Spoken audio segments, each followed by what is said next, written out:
দর্শক, বিশ্বজুড়ে কাছে দূরে আপনারা যারা যুক্ত হয়েছেন চোখ ও দৃষ্টির সমস্যা এবং সম্ভাব্য পরামর্শ নিয়ে আরটিভির সাপ্তাহিক আয়োজন Dhaka eye care hospital presence সুস্থ চোখ স্বচ্ছ দৃষ্টি অনুষ্ঠানে স্বাগত সবাইকে। দর্শক, চোখ নিয়ে ধারাবাহিক এই আয়োজনে আমরা নিয়মিত চোখের বিভিন্ন সমস্যা আর তার সম্ভাব্য চিকিৎসা নিয়ে আলোচনা করে থাকি। আজও ঠিক তেমনটাই প্রচেষ্টা থাকবে। আজকে আমরা টোসিস অর চোখের পাতা পড়ে যাওয়ার চিকিৎসা ও তার প্রতিকার নিয়ে আলোচনা করবার চেষ্টা করব একজন অভিজ্ঞ চিকিৎসকের সঙ্গে। বিষয়টি নিয়ে আলোচনার জন্য আজ আমাদের সঙ্গে আছেন ঢাকা আই কেয়ার হসপিটালের আই কনসালটেন্ট অভিজ্ঞ চক্ষুরোগ বিশেষজ্ঞ ডাক্তার উৎপল কুমার কুণ্ডু। আপনাকে স্বাগত জানাচ্ছি আমাদের আজকের এই আলোচনায়। স্বাগত আপনাকে এবং আমার দর্শকদেরকে। জি, আজ আমরা যে গুরুত্বপূর্ণ বিষয়টি নিয়ে আলোচনা করব সেটি হচ্ছে টোসিস। একেবারে অনুষ্ঠানের শুরুতে আপনার কাছে যে বিষয়টি জানবার রয়েছে সেটি হচ্ছে টোসিস বলতে আসলে কি বোঝায়? আচ্ছা, ptosis means drooping of upper eyelid of eye. Drooping means চোখের পাতাটা পড়ে যাওয়া। যখন চোখের পাতাটা তার স্বাভাবিক অবস্থান থেকে নিচে নেমে আসে তখন তাকে আমরা ড্রুপিং বা টোসিস বলে থাকি। নিশ্চয়ই। সেক্ষেত্রে আসলে এই যে চোখের পাতা পড়ে যাচ্ছে, কি কারণে হচ্ছে এই অবস্থা? চোখের পাতা পড়ে যাওয়ার বিভিন্ন রকম কারণ আছে। যেমন আমাদের চোখে সাধারণত যেটা হয়, বেশিরভাগ ক্ষেত্রে আমরা যেটা পেয়ে থাকি, এটা জন্মগতভাবেই হয়ে থাকে। সবার না, আমার আপনার যেমন নেই, সবার থাকবে না। কারো কারো ক্ষেত্রে জন্মগতভাবেই এই পাতাটা পড়া থাকতে পারে। এক। ২ নম্বর হচ্ছে, কখনো চোখের পাতায় যদি কোনো আঘাত লাগে তখন বড়দের ক্ষেত্রেও এটা হতে পারে, জন্মগত ছাড়াও। তৃতীয় হচ্ছে যে অধিক বয়স যখন হয়, ৭০ বা ৮০ বছর বয়স, তখন কিছু কিছু কারণে আমাদের পাতাগুলোর ভিতরে, যে চোখের পাতার ভেতরে যে মাংসপেশিগুলো আছে সেগুলো দুর্বল হয়ে যায়। দুর্বল হওয়ার ফলে চোখের পাতাটা পড়ে যায়। নিশ্চয়ই। আমরা যদি একটু ছবির মাধ্যমে টোসিসটি একটু দেখে নিতে পারি। যে ছবিটা দেখেন, বাম চোখের পাতাটা পড়ে গিয়েছে। এই ভদ্রলোকের আমার ঢাকা আই কেয়ার হসপিটালে আমাদের এই রোগীটা এসেছিল। তার বাম চোখের পাতাটা জন্মগতভাবেই পড়া ছিল। তাকে দেখতে মানুষের কাছে যেতে সে খুব শাই ফিল করছিল। পরবর্তীতে যখন ও জানতে পারে যে এই চোখের পাতা পড়ে যাওয়ার চিকিৎসা সম্ভব এবং বাংলাদেশেই হচ্ছে, ঢাকা আই কেয়ার হসপিটালে হচ্ছে, তখন সে এখানে আসে। তারপরে আমাদেরকে যখন দেখায় তখন তার পাতা আমরা এভাবে তুলে দিই। তার ডান চোখটা দেখেন সুন্দর আছে, বাম চোখটার কিন্তু পাতাটা অনেকখানি পড়ে গিয়েছে। টোসিস এটি কি আসলে জন্মগতভাবে হতে পারে কিনা? টোসিস যে জন্মগতভাবে আমরা বেশিরভাগ ক্ষেত্রে পেয়ে থাকি। আমি একটু আগেই বলেছি যে এর কারণগুলোর মধ্যে আছে জন্মগত, আঘাত লাগার ফলে হতে পারে, এবং বয়সকালে যখন চোখের মাংসপেশিগুলো যখন দুর্বল হয়ে যায় তখনও পাতা পড়ে যেতে পারে। এই টোসিস এটি কি আসলে চোখের দৃষ্টিশক্তির সাথে সম্পর্কিত কিনা? খুব সুন্দর প্রশ্ন। যখন চোখে টোসিস, যদি চোখের পাতা পড়ে যায়, বিশেষ করে জন্মগতভাবে যাদের চোখের পাতা পড়া থাকে, যদি দেখা যায় যে তাদের এই চোখের পাতা পড়া অনেক দিন ব্যাপী রয়ে গেছে, তাহলে তার দৃষ্টিশক্তি কমে যেতে পারে। কারণ হচ্ছে, আমাদের চোখের মধ্যে যখন আলো না পৌঁছাবে, এই পাতা দিয়ে যদি চোখটা ঢেকে থাকে, তাহলে চোখের ভেতরে রেটিনা, যে আমাদের আলো সংবেদনশীল পর্দাটা আছে, সেখানে আলো ঢুকতে পারে না। আলো যদি ঢুকতে না পারে, সেই পর্দাটা সংবেদনশীলও থাকবে না, সে অলস হয়ে যাবে। তার দৃষ্টিশক্তি যদি অনেক দিন পর্যন্ত এটা থাকে, বিশেষ করে প্রথম ৬ বছর, জীবনের প্রথম ৫ থেকে ৬ বছর যদি চোখের পাতাটা পড়ে যেয়ে থাকে, তখন অবশ্যই তার দৃষ্টিশক্তির ত্রুটি দেখা দিবে। সেক্ষেত্রে আসলে যখন আপনাদের কাছে শরণাপন্ন হচ্ছে, পরবর্তীতে আপনারা কি কি পরীক্ষা নিরীক্ষার প্রয়োজন হচ্ছে বা কিভাবে আসলে এই টোসিসটির চিকিৎসা পদ্ধতি কি হবে সেটি কিভাবে নির্ধারণ করছেন? টোসিসের চিকিৎসা পদ্ধতি কি হবে এটা নির্ভর করে তার পাতার, চোখের পাতার শক্তিটা কতটুকু আছে। আমরা বিভিন্ন পরীক্ষা নিরীক্ষার মাধ্যমে দেখি যে চোখের পাতার শক্তিটা কতটুকু আছে, তার চোখটা ঠিক মতো সে ঘুরাতে পারে কিনা, ডানে বাঁয়ে উপরে নিচে। এগুলো যখন আমরা পরীক্ষা করে আমরা বুঝতে পারি যে না, তার অন্য ফাংশনগুলো, চোখের অন্য ফাংশনগুলো সব ঠিক আছে, শুধু চোখের পাতাটা পড়ে আছে, তখন তাকে আমরা এই চোখের পাতাটা তুলে দেওয়ার অপারেশন করে থাকি। এটা বিভিন্ন রকম পদ্ধতি আছে। তো ছোটদের ক্ষেত্রে এক পদ্ধতি, বড়দের ক্ষেত্রে আর একটা পদ্ধতি, এবং কখনো কখনো ছোট বড় সবারই একই পদ্ধতিতে অপারেশন করা যেতে পারে। সেক্ষেত্রে আসলে যাদের একেবারে জন্মগতভাবে আপনি বলছিলেন যে টোসিসের সমস্যা রয়েছে, তাদের চিকিৎসা পদ্ধতি আসলে কখন থেকে শুরু করতে হবে? আমি একটু আগেই বলেছি যে আমাদের প্রথম ৬ বছর আমাদের দৃষ্টিশক্তি পরিপূর্ণতা লাভ করে ৬ মাস থেকে ৬ বছরের মধ্যে। ৬ মাস থেকে ৬ বছরের মধ্যে যখন দৃষ্টিশক্তি পরিপূর্ণতা লাভ করে, আমাদের যদি চোখের পাতা পড়ে যেয়ে থাকে তার দৃষ্টিশক্তি পূর্ণতা পাবে না। সো আমাদের 1.5-2-3 বছর এর মধ্যেই আমরা চোখের পাতা পড়ে যাওয়ার চিকিৎসা করা উচিত আমাদের সবার। একেবারে শুরুতে আসলে জন্মগতভাবে যাদের টোসিসের সমস্যা থাকে, অভিভাবকরা আসলে একেবারে সার্জারির দিকে বা অন্যান্য কোনো চিকিৎসা পদ্ধতির দিকে যেতে রাজি হয় না, বিশেষ করে চোখ যেহেতু একটি স্পর্শকাতর জায়গা। সেক্ষেত্রে আসলে পরবর্তীতে আপনারা কিভাবে কাউন্সিলিং করে থাকেন বা এই যে চিকিৎসা পদ্ধতি গ্রহণ করতে হবে সে বিষয়টা আপনারা কিভাবে বুঝিয়ে থাকেন? এটা যখন শিশুর বাবা মা আমাদের কাছে আসে তখন আমরা তাকে এই জিনিসটাই বুঝাই যে ওর চোখের পাতাটা পড়ে আছে, চোখের পাতা পড়ে থাকলে তার দৃষ্টিশক্তি পরিপূর্ণতা লাভ করবে না। পরবর্তীতে সে শুধুমাত্র চোখের অন্য কোনো অসুবিধা থাকবে না, শুধু চোখে দেখবে না। আমরা তাকে অন্ধ হয়ে যেতে দিতে পারি না।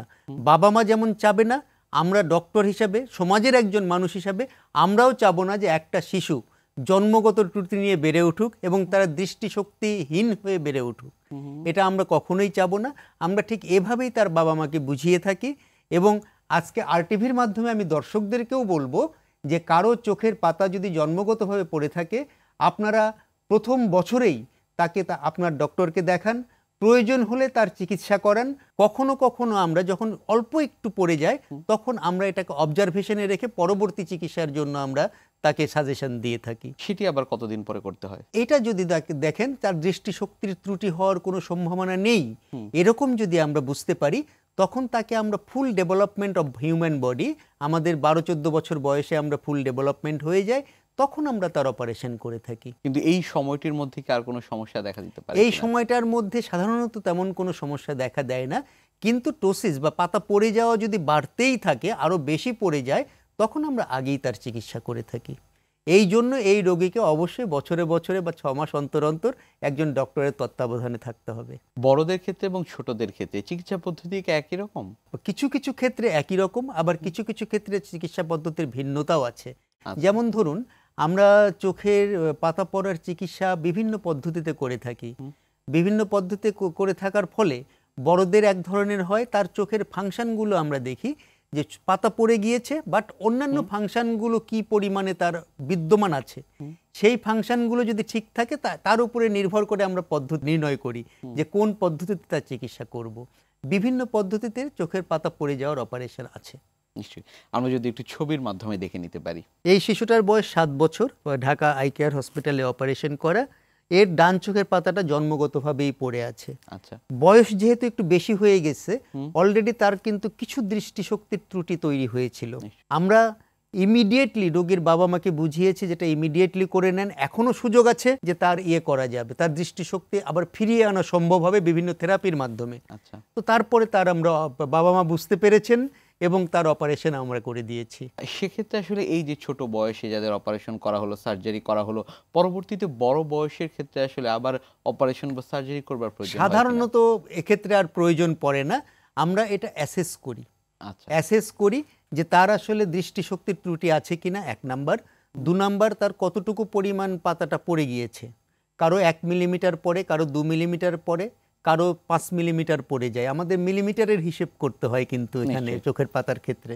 যত বেশি পড়ে যাবে তত বেশি দৃষ্টি ত্রুটি হওয়ার সম্ভাবনা বেশি থাকবে পরবর্তীতে। তো যেহেতু এই ছোট বাচ্চাটার আমরা অপারেশন করে দিয়েছি, এর যখন ফুল ডেভেলপমেন্ট হবে আশা করি তার দ্বিতীয় আর অপারেশনের প্রয়োজন হবে না। কখনো কখনো আমরা দ্বিতীয় অপারেশনের জন্য সাজেস্ট করে থাকি এবং এই ধরনের বাচ্চাদেরকে আমরা বলি যে 3-4 বছর পর পর একবার করে দেখিয়ে নেবেন। আমরা আসলে এই যে অপারেশনগুলোর কথা শুনছিলাম, পরবর্তীতে চিকিৎসা পদ্ধতির কথা শুনছিলাম, অনেক ক্ষেত্রে আসলে যারা দর্শকরা রয়েছেন তারা আসলে বুঝতেই পারেন না এটি যে কখন চিকিৎসকের কাছে আসলে যাবেন এই টোসিসের সমস্যা নিয়ে। সেক্ষেত্রে আসলে একেবারে লক্ষণ উপসর্গের কথা যদি বলি বা অবস্থার কথা যদি বলি, কখন আসলে চিকিৎসকের শরণাপন্ন হবেন, সেটি জন্মগত হতেও পারে বা পরবর্তী সময় কি কি দেখে আসলে পরবর্তীতে চিকিৎসকের কাছে যাবেন তারা? কোনো শিশুর যদি পাতা পড়ে যাওয়া থাকে জন্মগতভাবে, তাহলে জন্মের পরপরই অথবা উইদিন 1 ইয়ার অফ এজ, 1 বছর বয়সের মধ্যেই আপনি আপনার বাচ্চাকে নিয়ে চোখের ডাক্তারের কাছে যাবেন। 1। 2 নাম্বার, যদি কখনো আঘাতজনিত কারণে পড়ে যেয়ে থাকে, এর পরপরই আপনি যাবেন ডক্টরের কাছে। আচ্ছা, আপনার কোনো অ্যাক্সিডেন্ট হলো, অ্যাক্সিডেন্টের ফলেও আঘাত লাগতে পারে চোখে, অন্য কোনো কারণে আঘাত লাগতে পারে চোখে। যখন চোখে আঘাত লাগবে তখন আপনাকে ওইভাবে আপনাকে যেতে হবে। চোখের ডক্টরের কাছে, উনি তখন ডিসিশন নেবেন আপনার অপারেশনটার কখন প্রয়োজন হবে। সাধারণত চোখে আঘাত লেগে যদি কারো পাতা পড়ে যেয়ে থাকে সেসব ক্ষেত্রে আমরা 6 মাস পর্যন্ত অবজারভেশনে রাখি। অনেক সময় দেখা যায় 6 মাসের মধ্যে এটা অটোমেটিক্যালি কিছু চিকিৎসার মাধ্যমে, ঔষধের মাধ্যমে তার পাতা পড়ে যাওয়াটা ভালো হয়ে যেতে পারে। যদি 6 মাসেও ভালো না হয় তখন আমরা সার্জারি করে থাকি এবং সার্জারি দ্বারা তাকে পরিপূর্ণরূপে সুস্থ করে তোলা সম্ভব। এবং বয়সকালে বিশেষ করে যাদের 70-80 বছর বয়স হয় তাদেরও অনেকের পাতা পড়ে যেয়ে থাকে, সেটার অন্য একটা কারণ আছে। সেই কারণে অ্যাপিনিউরেটিক টোসিস আমরা বলে থাকি, তার মাসেলগুলো দুর্বল হয়ে যায়, শরীরের অন্যান্য মাসেলের মতো চোখের মাসেলগুলো, চোখের মাংসপেশিগুলো দুর্বল হয়ে যায়। এই লোকদের সমস্যা যেটা হয়, যেমন তারা যখন নিচে তাকায় তারা পেপার পড়তে পারে না, তারা লিখতে পারে না, পরিপূর্ণরূপে চোখ বন্ধ হয়ে যায়। কেউ যদি মাঠে কাজ করতে যায় মাঠের কাজ করতে পারে না। আমাদের কৃষক ভাইরা যদি চিন্তা করি, সবাই তো আর লেখাপড়া করে না, অনেকে কৃষিকাজও করে থাকে, তারা সেই কাজগুলো করতে পারে না। তখন প্রয়োজনীয় চিকিৎসা তখনই করে ফেলতে হয়। নিশ্চয়ই। এ বিষয়ে অনেকের মধ্যে এক ধরনের একটা ভ্রান্ত ধারণা রয়েছে, সেটি হচ্ছে যে একেবারে ছোট বয়সে চোখের অপারেশন করাতে নেই। বিষয়টি আসলে কতটুকু যৌক্তিক? এটা একদমই যৌক্তিকতা নেই। একদম ছোট বয়সে, আমি দর্শকদের উদ্দেশ্যে বলবো, আপনার শিশুর বা আপনার কখনো যদি পাতা পড়ে যাওয়ার সমস্যা হয়ে থাকে, আপনি একদম ছোট বয়স থেকেই তার চিকিৎসা করাতে পারবেন। ছোট বয়সেই তার সার্জারি করে ফেলাও সম্ভব। সেক্ষেত্রে আসলে এই যে অপারেশনের নানা ধরনের পদ্ধতি রয়েছে, সেগুলো আসলে কিসের উপর ভিত্তি করে করা হয়? অপারেশনের পদ্ধতি নির্ণয় করে চোখের ফাংশনের উপরে, চোখের পাতার ফাংশনের উপরে, চোখের মুভমেন্টের উপরে। চোখের পাতা আরও কিছু টেস্ট আছে আমরা আমাদের আউটডোর বেসিসেই সেগুলো করে থাকি। যেমন চোখের পাতার ফাংশনটা কতটুকু আছে, চোখ ঠিক মতো ঘুরছে কিনা, চোখের পাতা ঘুমের সময় চোখ বন্ধ হচ্ছে কিনা, এই জিনিসগুলো আমাদের মেডিকেল ভাষায় বিভিন্ন নাম আছে, সেগুলো আমরা 15 থেকে 20টা টেস্ট করে থাকি। আমাদের আউটডোরে যখন আমাদের কাছে রোগী আসে, আমাদের ক্লিনিকে যখন রোগী আসে, তখন আমরা এই কাজগুলো করে থাকি। এর উপরে নির্ভর করে যে আমরা কোন পদ্ধতিতে অপারেশন করব। যেমন যদি আমরা বলি যে আমাদের কিছু অপারেশনের একটা নাম আছে ফ্রন্টালিস ব্রাউ সাসপেনশন। এই জিনিসটা হচ্ছে আমরা চোখে একটা ম্যাটেরিয়াল দিয়ে চোখের পাতাটাকে আমাদের কপালের মধ্যে আমরা কপালের যে মাসেলটা আছে তার সাথে আটকিয়ে দিয়ে রাখি। তাতে আমাদের চোখটা একটু, পাতাটা উপরে উঠলো, চোখের মুভমেন্টটাও ঠিক থাকবে, পাতার মুভমেন্টটাও ঠিক থাকবে। আমাদের কিন্তু প্রি অপারেটিভলি, অপারেশনের আগে এগুলো অ্যাসেস করে নিতে হবে যে আমি যে পাতাটা তুলে দেব তার পাতাটা পরবর্তীতে ঠিকমতো মুভ করবে কিনা, তার চোখটা বন্ধ হবে কিনা ঘুমের মধ্যে। না হলে তখন কিন্তু আবার বিভিন্ন জটিলতা তৈরি হতে পারে। যে জিনিসটা আমাদের খেয়াল করতে হবে যে এই যে ফাংশনগুলো, যে তার চোখের মুভমেন্ট, চোখের পাতার ওঠানামা, এগুলোর উপরে নির্ভর করবে যে আমি কি করব, কোন ধরনের অপারেশন করব। একটা অপারেশনের নাম বললাম যে চোখের পাতাকে আমি তুলে দিচ্ছি ফ্রন্টালিস ব্রাউ সাসপেনশন করে, আর একটা হচ্ছে এলপিএস রিসেকশন, ল্যাভেটার পালপেব্রি সুপেরিয়রিস নামে একটি মাসেল আছে আমাদের চোখের পাতাতে, এই পাতাটাতে আমরা রিসেকশন করে চোখের পাতাটা তুলে দিতে পারি। নিশ্চয়ই। আমরা যদি একটু ছবির মাধ্যমে অপারেশনের ধাপগুলো একটু দেখে নিতে পারি। দেখুন, এই রোগীগুলো আমরা কিন্তু পরের দিনই তোলা, অপারেশনের পরবর্তীতে। প্রথম দিন আমরা অপারেশন করেছি, দেখেন চোখগুলো দুটোই কিন্তু সমান হয়ে গেছে। এখন এই যে সুতোগুলো আছে, এই সুতোগুলো আমরা পরবর্তীতে কেটে ফেলে দেব। তার স্টিচ কাটবো আমরা 1-2 দিন পরেই। তাদের প্রথমে আমরা কেটেছি, এটা হচ্ছে ফ্রন্টালিস ব্রাউ সাসপেনশন। আপনি খেয়াল করে দেখবেন যে এর কপালে এবং ভ্রুর উপরেও একটা কালো কালো দাগ আছে, মানে ওখানেও আমাদের কাটা হয়েছে। আমরা একটা স্টেন্ট বলি, আমরা সিলিকন স্টেন্ট, এই স্টেন্টটা দিয়ে, এটাও বিভিন্ন পদ্ধতিতে আমাদের স্টেন্টটা নির্ণয় করতে হয়। এই স্টেন্টটা কিন্তু একদম ইনার্ট সাবস্টেন্স, কোনো ক্ষতি করবে না, আপনার শরীরে থাকবে সারা জীবন কিন্তু কোনো ক্ষতি করবে না। আমরা ওর কপালের সাথে এটাকে, পাতাটাকে তুলে দিয়েছি, জোড়া লাগিয়ে দিয়েছি। এই যে জোড়া লাগিয়ে দিয়ে এই পাতাটা তুলে দিয়েছি, এদের কিন্তু এখন আর কোনো সমস্যা হচ্ছে না। পরবর্তী ধাপে আমরা এই সুতোগুলো যেগুলো আছে এগুলো কেটে ফেলে দেবো এবং সে স্বাভাবিক জীবনযাপন করবে, তার চেহারাটাও স্বাভাবিক হয়ে যাবে। নিশ্চয়ই।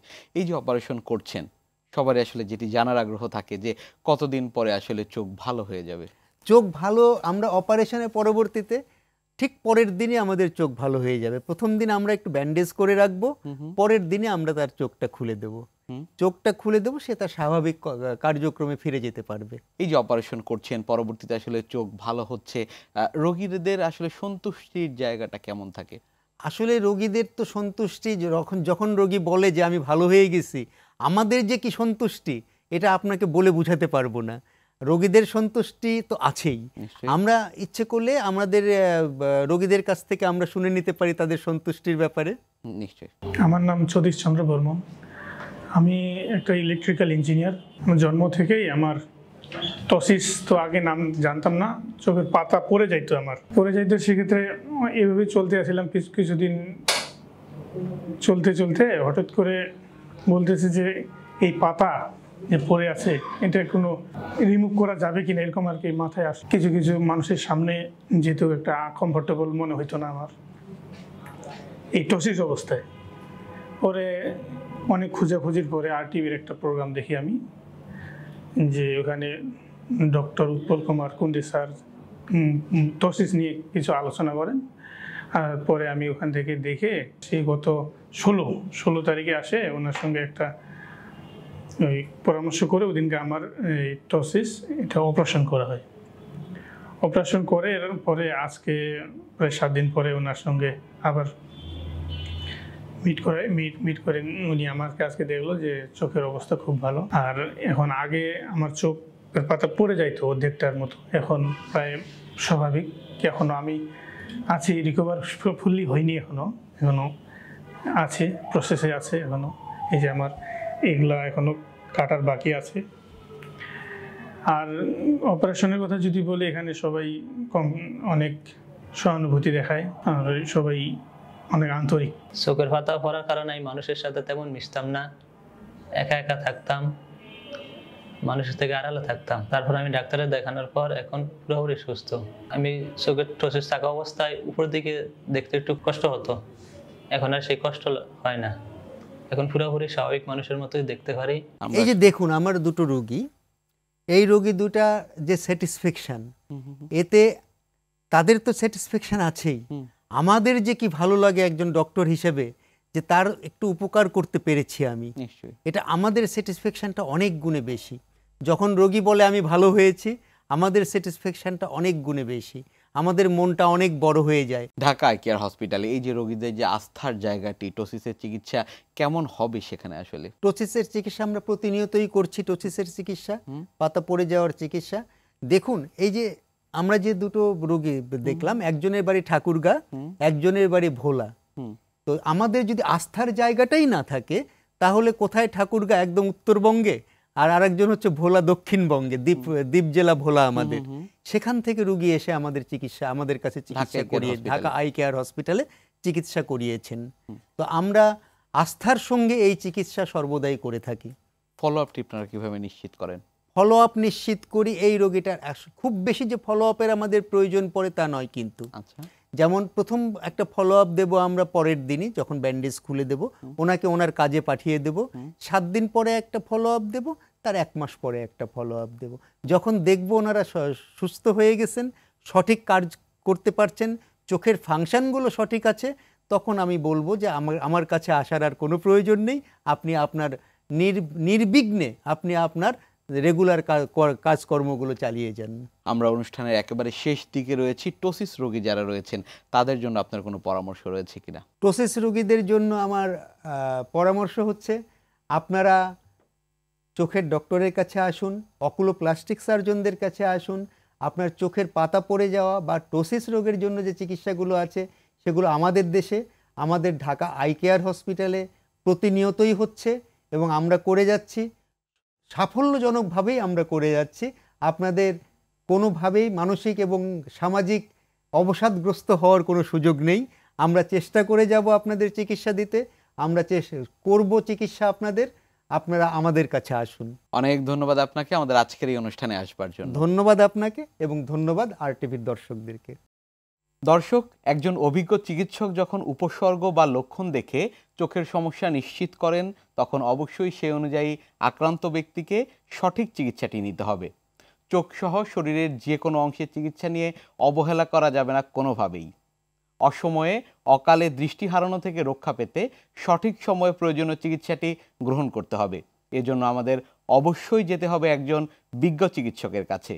সবার জন্য সুস্থ চোখ, স্বচ্ছ দৃষ্টি এবং স্বস্তিময় জীবনের প্রত্যাশায় সবাইকে আগামী সপ্তাহের অনুষ্ঠান দেখবার আমন্ত্রণ জানিয়ে আজকের মতো বিদায় নিচ্ছি। সবার জন্য শুভকামনা।